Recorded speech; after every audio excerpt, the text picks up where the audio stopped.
Hi, everybody. Welcome to another Divorce Workshop Live. I'm Karen Omand, your host. And today we're going to talk about divorce and Valentine's and how the arts can heal you through your divorce. Hello there. Hello, how are you I'm, today? I'm great. I'm so happy to be here. Yeah, thanks for coming on. Before we get started on this topic of how the arts heal in your divorce during Valentine's and coming up soon, can you tell us a little bit about yourself? Yeah, I would be happy to. And thank you so much for having me on. This is a great opportunity, and especially with everything that's going on around Valentine's Day. So my name is Lisa Markovits, and I am originally from New York and now live in North Carolina, but I spent 30 years of my life living in Quito, Ecuador. Mm. Uh, Perhaps an unusual place to think of, but I used to joke around that I went from the center of the world, which is what we New Yorkers tend to think of ourselves, to the literal middle of the world. So that was always kind of my little joke. But anyway, while I was there, I did a lot of work, both as a professional vocalist and as a foundation director. I ran a foundation preventing violence against women, and I've facilitated group spaces for thousands and thousands of people. We've done some work with tech. We've done a lot of work with the arts.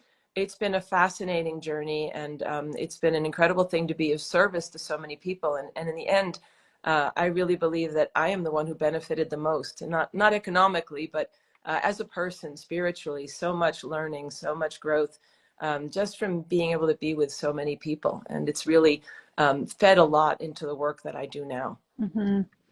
Yeah, this is a good topic for today because Valentine's Day can be tricky for a lot of people, especially even if they're exploring divorce or they're going through a divorce or even heartbroken, right? We don't have to be married per se, but anyone that's going through a tough time right now, especially with that feeling of not with that person or they're grieving or whatever. But so we just want to touch down on how did the arts in general, like how did it help you through your own life journey and your divorce? Well, that's a really big question. And I'm going to narrow it down because we don't have that much Hmm. time. I mean, certainly for me, the arts and beauty, I love to be surrounded by beauty. My mother was an abstract painter. After she was an accountant, she became an abstract painter. So, logical side going all the way to the creative side. And that's something I do want to talk about. For me, everything from my writing, my singing, it's all been a journey. And it is a beautiful journey, and it's a deep journey, and yet it's a fun journey. You can do art very lightly, just, throw a few things around, do some lightweight crafting, and that's already an expression, and it's terrific. And you can also do a deep dive, and it's really up to you to decide how deep you want to go with your art. And what I think is really beautiful about it in the case of journeys around anything that is grief, and divorce is a grief, breakup is a grief. You feel like you lose a part of who you are inside of you, right? To some extent you do. And it can be happening right now where you're grieving inside a relationship because you're not feeling loved. It can be happening, you already are out, you are going through the divorce, or you finished the divorce, and it could be 20 years ago, and you can still be holding on to little things inside of you. And what is the value of using the arts in this case is, we have the thinking brain and we have the feeling brain. I'm going to use very non-technical terms, and I always get them backwards. But the truth of the matter is, when we go into our thinking head about issues that are so emotional, the thinking head isn't necessarily really well equipped to deal with them. It likes to put them in boxes. It likes to listen to what society says about you should be doing this, you should be doing that. Society can be general society. What are the current trending things about relationships? What are the current trending things about who you as a woman, who you should be and how you can be? It hasn't always been so kind to women, society, right? So that's at one level. There's the family voices, the partner's voices. We can start hearing a lot of voices in our head, but our gut always knows. Our gut knows what's true. And I'm going to say the gut even more than the heart, because again, sometimes the heart can be co-opted by the head, but the gut can't be co-opted any more than the nose can be co-opted. Like the nose goes straight to your brain. If it smells off, you know it. You can't pretend. And when we talk about matters of the heart, your gut knows. And there's so many ways to try to get into a deep knowing of who you are, what you want, what's good for you, what's not. Did you really love the person? Did they really love you? What went wrong? I mean, all these things that float around, like sort of like the chaos that's behind me in this piece of art, right? How do you get to it in a way that is a little less painful? How do you get to it in a way that is more productive, that allows you to not only see it and maybe just stand there and observe it, but then eventually process through it? And I believe that the arts are humankind's oldest tool for doing precisely that, because our creative brain connects with the gut.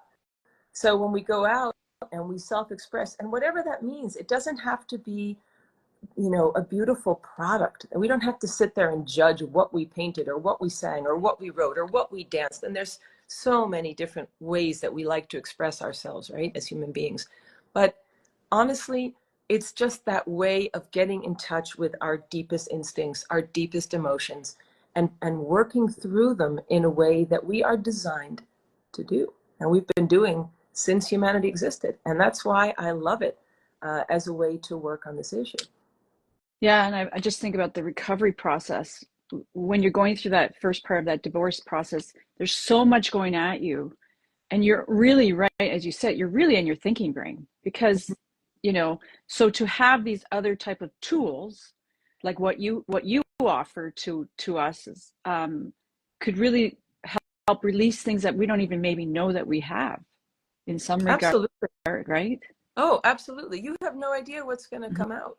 You're painting this beautiful idyllic scene, and this has actually happened in one of my workshops. This woman was painting a beautiful idyllic scene of a mountain and a river. It was in Ecuador. There's lots of big mountains and streams, and that's what she grew up seeing. And so she started painting. She was not an expert painter. I mean, I don't think she'd picked up a paintbrush maybe since first grade. But she started painting this beautiful scene, and then all of a sudden she paints in a big black wolf. What is that? Where did that come from? And then you sit there and you look at it and you're like, oh my. So that's in a painting. I've had it happen through poetry. I've had it happen through music. A lot of my work started because of an anthem song that I wrote, and it was just downloaded. I channeled it, and it was a hip hop song in Spanish, an anthem song to stop violence against women. I usually sing jazz. Like, where did that come from? But it came from somewhere very deep in me, and also very much from up above is the only way I can say it, and call that whatever you want, whatever your framework is for spirituality. But art puts us in contact with that. It grounds us, just like a kid is picking up a stick and is going to draw in the sand because that feels good. It just feels good. You don't even know why. You don't have to know why. And when we are getting divorced, we have to be in our heads, because all of a sudden we have a lot more responsibilities, perhaps. Maybe we need to learn about the legal process. Maybe we have to negotiate with the person who we used to love, more than anybody in the world. And all of a sudden we have to have a serious negotiation. And if you bring in the emotions, I mean, you know about this, you know more than I do. I'm sure you coach everybody on this. You have to find a way to stay in your thinking brain, and you have to find a way to speak without emotion in order to make it a productive negotiation and not have it descend into the Battle of the Roses. What was it? The War of the Roses, the movie, And yet it's not like what's going on in your heart is not there. It's still there. And as a matter of fact, it's screaming more than ever because it's hurting. And so if we don't give it an outlet, if we don't say, it's okay, I understand you feel like this, then we're setting ourselves up for problems, whether immediately, an outburst, or later on, not being able to be vulnerable or trust in a future relationship.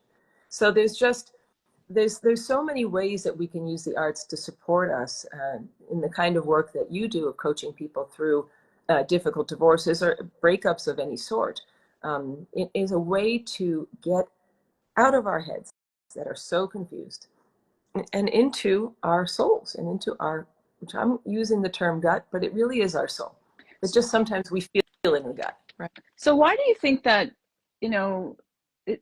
that it is not more used, the arts, to help the healing? Like, we know that it's used in hospice, and there is art therapy, and there's music therapy, but why do you think that the divorce world has not?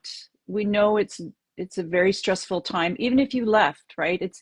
Even if you've left abuse. I mean, we know that that you just said, like, arts have been used for centuries and centuries, right?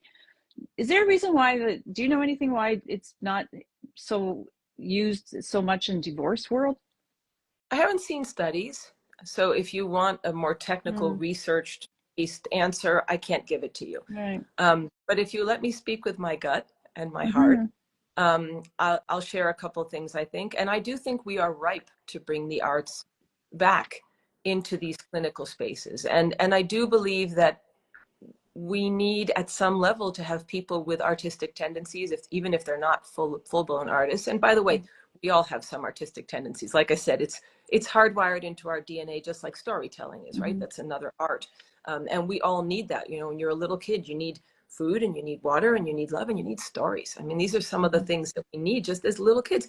Everything I need to know, I learned in kindergarten. Let's just think about that. And yet again, here we are with the brain, with the logical part saying, well, if I can't measure it, if I can't prove it in a double-blind controlled placebo study, if I can't make sure that it's absolutely boxed and packaged and sold, then, you know, maybe I can't measure it, and then it's not good. Because, you know, we human beings, we tend to go from one extreme to another extreme. So there was a period in time where the arts were all you had, the arts and spirituality and ritual and perhaps the organized religions, right? And then we go all the way to the other side. And we always do this. This is over the course of history is what we do. So we go to the other side and we say, no, if it's not scientific, if it's not logical, if it's not, and there's other things that we could talk about that I don't think we have time to go into right now.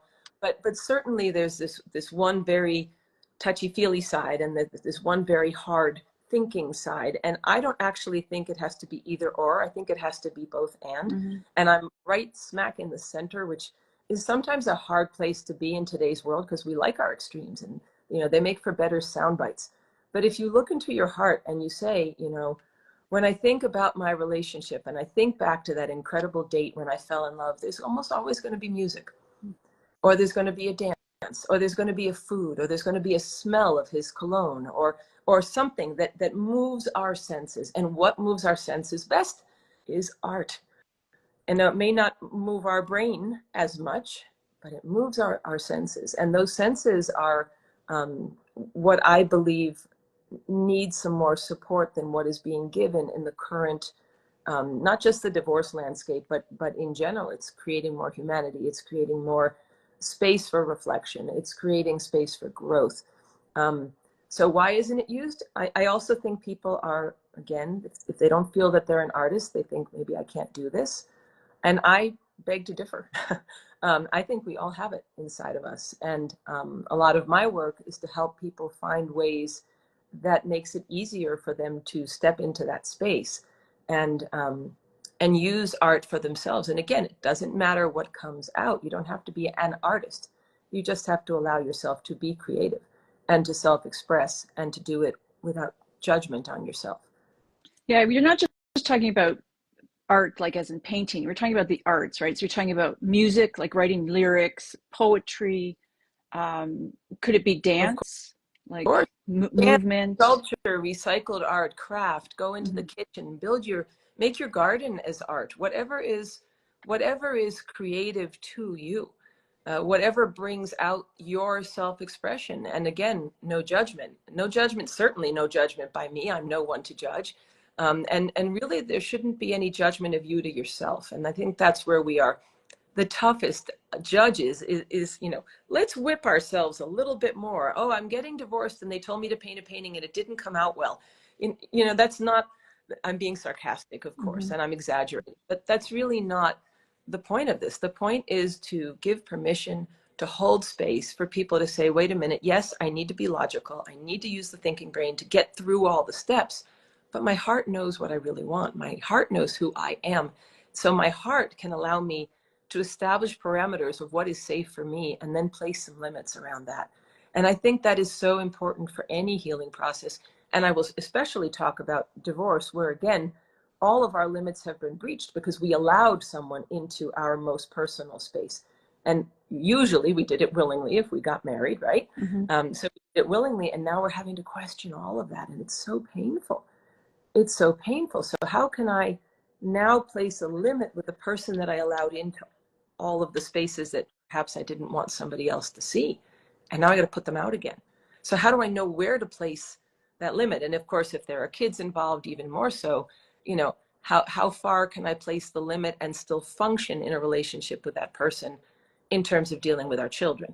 So it complicates things even more.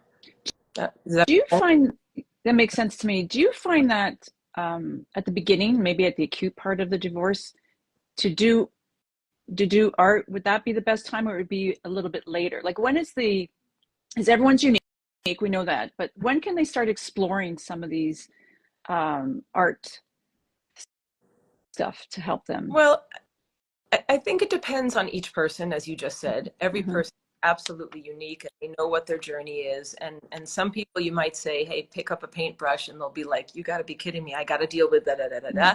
You do need some amount of peace. You do need some amount of space in order to allow the muse to come in, right? You know, to say, I'm ready to do something. I feel like doing something. But, you know, again, it really depends on each person. I think the arts are always there for you.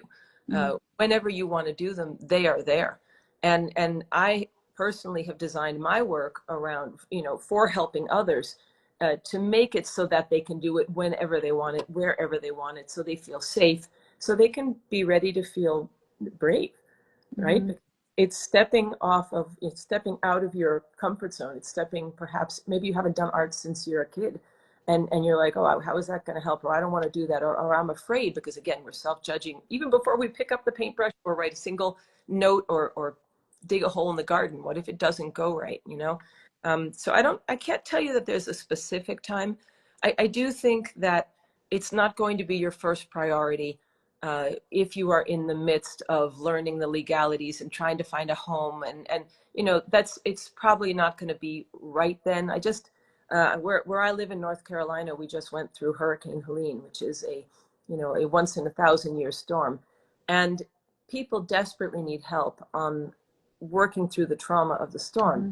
But the first few weeks, they couldn't do it. They were still in adrenaline mode. They were looking for housing and food and water. There was no electricity. There were no communications. Like, some of the things had to get in order. And then they started going out and looking for a way to process it, because meanwhile, it was survival mode. And I think that also applies to a lot of cases of divorce where we are in survival mode at the very beginning. And then once we get some of the basic survival needs met, then our brain will say, okay, you know, stop for a second, reflect, what do we need now? And that, I think that is a very rich time to think about it. And it can also be useful.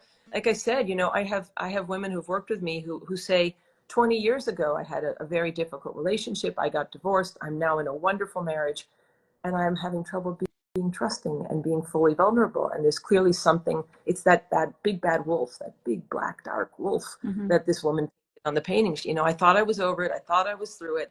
And then something came and it triggered me again. So that's another time where I think it's abuse. And then, of course, you know, if you're looking at prevention, you know, I believe a lot of divorces come about because we don't know ourselves. And how can we, if we don't know ourselves and we can't create our proper spaces in terms of what we need, and then how can you meet with the others? So this can also be something that can be used as a preventative practice. I'm not advocating for divorce in all cases. As a matter of fact, I know there are times where it's better. Certainly, as you mentioned at the beginning, if there are cases of abuse, divorce can be a better thing than staying with the abusive partner. But there are a lot of times where I believe just getting to know ourselves and allowing ourselves to really feel inside, deep inside, rather than listening to what the world says, can be a very healing practice and could even potentially help avoid some divorces. It would require growth on both parts. It takes two to tango, all that jazz. But yeah, I think there's numerous times where you can use the arts as a way to heal yourself. So one of the last questions I have is, what do you see as the benefits? So we talked about emotional release, right? So you do get that, but is there any other things that you see from people that benefit, you know, like the lady and the wolf? Is there any other, like any, you know, like, does it help stress reduction? Does it help like physical feeling better? As you said, knowing yourself better. Is there any other things? I think it helps with a lot of things. You've just named some of them. I mean, first of all, just sitting down to either write poetry or read it, to listen to music or make it, to paint a painting or sit there in a museum and stare at one. You know, all of that is a reflective space that we don't usually give ourselves in today's society. And in that sense, it's sort of I don't know, maybe like an active meditation of some sort that allows us to go deep in. I mean, maybe we didn't know that wolf was there. You know, I had some interesting conversation with a vocal coach of mine a couple weeks ago. She's very introverted and I'm very extroverted. And over the Christmas period, the winter solstice period, I just felt this really deep need to go inside and work on myself and some things. And I did it with art and music. I practice what I preach, to be honest. And so I did some writing and that was very good. And I said to her, you know, as an extrovert, you go in and I don't know what to do. Like, what am I supposed to do during that time? I'm not out with others. Like, that's kind of weird to say, I'm going to go in. And you have a big advantage over me because as an introvert, you can go into these periods and you've got lots of practice at it. And so you come out with the right answers. And she said, no, that's not what happens. What I do is I come out with better questions. And I think that working with the arts, and we can talk about all of the, yes, there's stress reduction. Yes, I believe that emotions are somatized in the body. And so if we work through feeling, you know, having felt very unloved in our deepest self, maybe our back will stop hurting.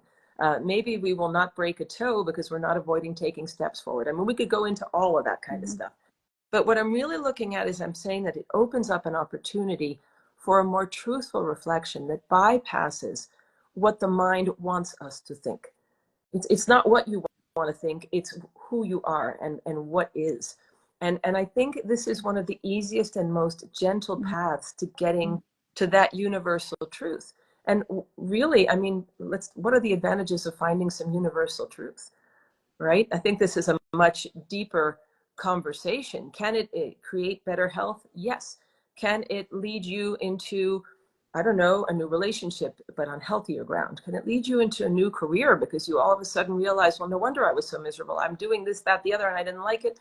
It's time for a life change, and it can lead you on a totally different path in life. And you know, people might think it sounds a little crazy. Oh, you know, this woman, she says she's an expert, and she's saying if I just paint one painting tomorrow, I'm going to be the Queen of Sheba. Well, that's probably not going to happen.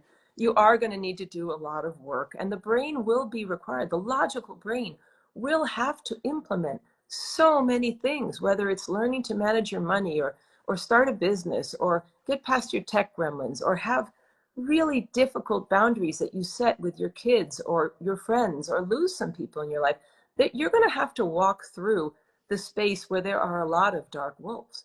So it doesn't prevent that part of it, but it makes it easier to identify, if I have three different ways to go, which is the better choice for me? Which is the better question? Which is the better way to move through it? And how can I learn to somehow surf on top of chaos? Because that is what artists do. We look at the chaos inside of us, in our world, in our universe, and we say, okay, I'm going to rise above that, and I'm going to find a way to express it. And once I pull myself through using the art, I can then choose to help others, or I can push myself through again.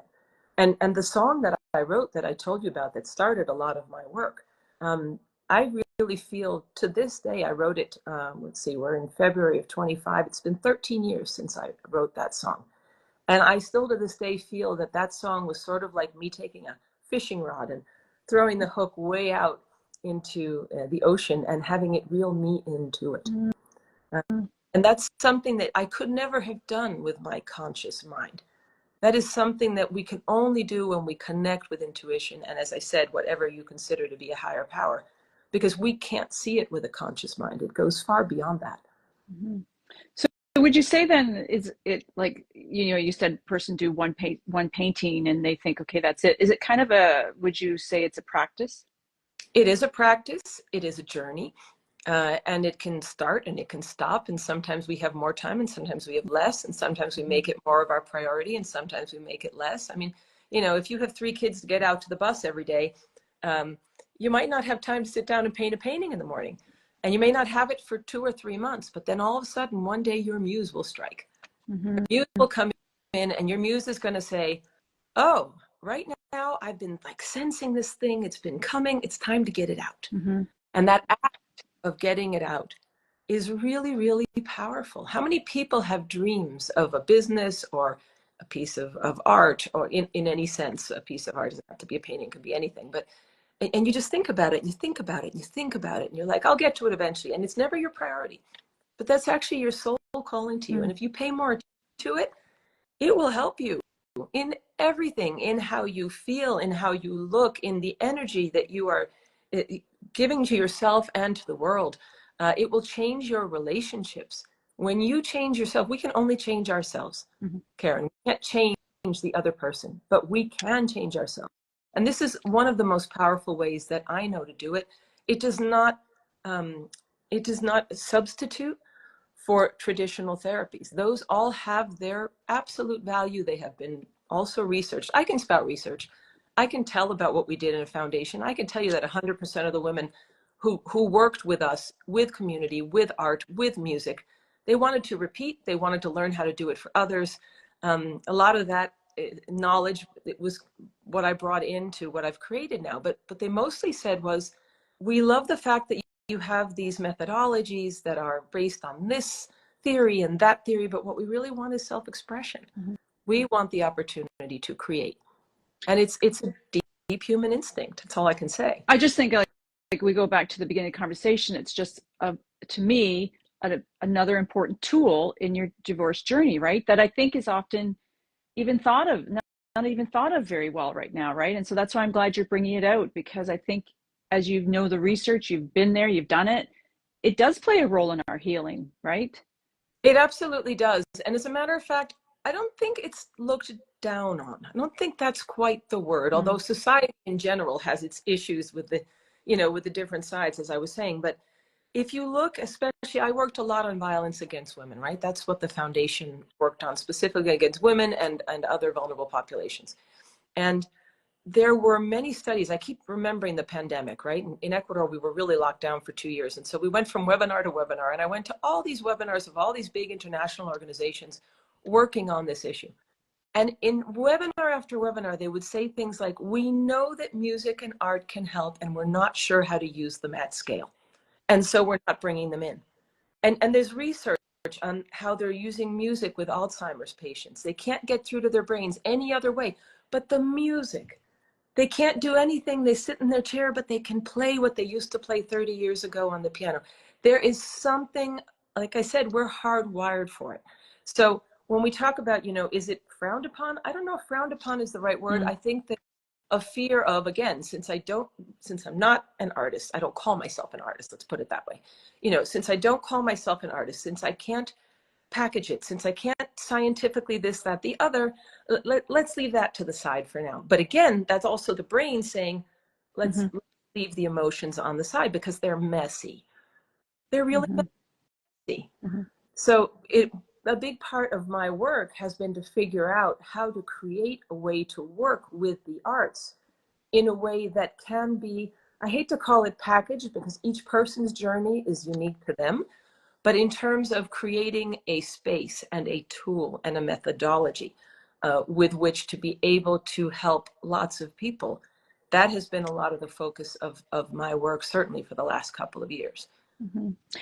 Can you tell us about your workshop that's coming up on, I think, Friday and Saturday, correct? Yes, I made it Friday and Saturday. It's the first time I'm offering it. And I know that I have people following me from the US, but also from Europe and perhaps from Australia and New Zealand. I wanted to make sure that there were times that could work for everybody. So we're going to be having a workshop on Friday, the 14th, right on Valentine's Day. I do know, as you said at the beginning, that it's a rough time for some people, whether they're remembering something in the past or something very recent or current.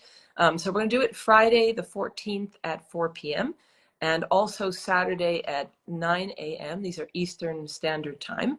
And the workshop is called Love Letter to Me, 3 Powerful Keys to Mending a Broken Heart. And we're going to work on recognizing and identifying unhealthy behaviors that are happening in relationships or have happened so that we can stop them in their tracks. I think that's so important for women who are going through a divorce because you're probably still living through it. If it was in the marriage, you're probably living it amplified right now. Can I make that bet? It's also to step into healthier relationships by knowing who you are and by learning to love yourself. And yes, there are some issues of self-care, but it goes far beyond the standard talking about self-care. Again, it's saying, who am I? Who's my soul? How do I take care of my soul? which is really quite deep, right? And then we're going to be looking at how the arts can help us. And these are very powerful, yet gentle and easy tools to get into that space that is going to jumpstart our healing in a way that I don't think anything else really can work with the heart. And so that's what we're going to be doing. It'll be about probably 75 minutes long, you know, including Q&A. It's going to be over Zoom. I'm hoping you will put a link to it in the comments on this live so that people can jump on in. And I hope they're also following along with the important work that you do, because it's a complement. We work together. It's not one or the other. You often need both. And any of us who have been through a divorce, and I'm included in that, we need a team of people. And whether it is, you know, whether we are blessed enough to be able to have a coach or a therapist, that's great. We also need our ancestors. We need our current BFFs. You know, we need ourselves. We need our kids sometimes. We need to surround ourselves with community, because in the end, community is a big part of how we get through these difficult moments. And you know, that's really what it is. So I'm looking forward to seeing people. It's going to be live on Zoom. We were actually going to write a love letter to ourselves, and that's going to be something that we can look back on and say, wow, you know, look at where I am, where I was then, and where I am now. We're going to mark the time we're going to mark the passage of time by creating this living document. And it's something I hope to be able to offer every year, because people are getting really excited about it. I mean, how often do you write a love letter to yourself? So much fun. You don't, when do you right? And we should, you know? Yeah, we should, but not in a judgmental sort of way, but just a should in a sense of, I deserve it. I love me. I deserve to take time for myself. I deserve to express my love for myself, and I'm worthy. And yeah, that's really what we're going to be doing. So I look forward to, I hope you're able to join us. I hope anybody who's listening in is able to join us. We're going to do this again Friday at 4 p.m. EST and Saturday at 9 a.m. And I'm just so looking forward to holding space for everybody to love more on themselves. And so can you give your website too as well, in case they want to check out your webpage? Yeah, sure. So you can sign up for the course at lisamarkovits.com/love-letter. And they can also take a look at my course, which is called From Caterpillar to Butterfly, Shepherding Women from Trauma to Joy. And this is what I've been talking about. It is a self-paced digital course. You can do it on your own time, when you feel safe, when you feel brave, when you're ready to love yourself. And that is lisamarkovits.com/butterfly. And that's permanently available. You can start whenever you want. I will be talking at the workshop about a very special, very limited offer for just 13 women to come join in a special way with me and give me some great feedback and share a little time with me as well. And we'll be talking about that at the workshop. We'll be giving more details. All right, great. If anyone has any questions, just put in the comments. Otherwise, it was great having you on, and I really support what you do, because I think it's an important tool that is needed for people going through divorce or even other types of crises, that this can really be beneficial in all of our healing processes. So thank you for coming on. Thank you for having me. And yeah, and take care, everybody. And I look forward to doing this again. Yeah. And thank you so much. I'd love to have you back on, Lisa. Okay. We'll do it. Bye-bye.